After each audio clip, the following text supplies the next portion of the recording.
चुरोट सुर्ती छोड्न चाहनेहरूलाई अहिले नयाँ मेडिसिन आएको छ। भर्खरै नेपाली बजारमा एउटा नयाँ मोलिक्युल लन्च भएको छ। यसको नाम हो भर्निक्लिन र एज अ ब्रान्ड नेम यसको चाहिँ निवार भनेर आएको रहेछ। फर्स्ट टाइम नेपालमा लन्च भएको छ।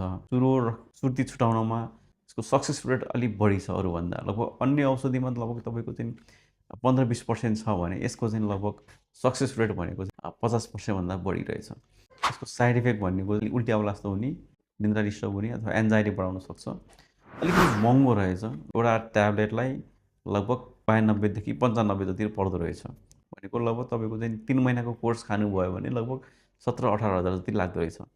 अब लगभग एक बट्टा भ्याउनुहुन्छ भने त्यो एक बट्टाभन्दा त धेरै सस्तो पर्ने भयो। हेल्थ वाइज हेर्ने हो भने पनि यसले त धेरै राम्रो काम गर्ने भयो। सिगरेटले गर्दा जतिको चाहिँ तपाईँको फोक्सो अन्य चाहिँ तपाईँको चाहिँ क्यान्सरको जोखिम छ त्यो चाहिँ धेरै घटाउने भयो। रिलेटिभली हेर्दाखेरि धेरै सस्तो पर्न आउने भयो।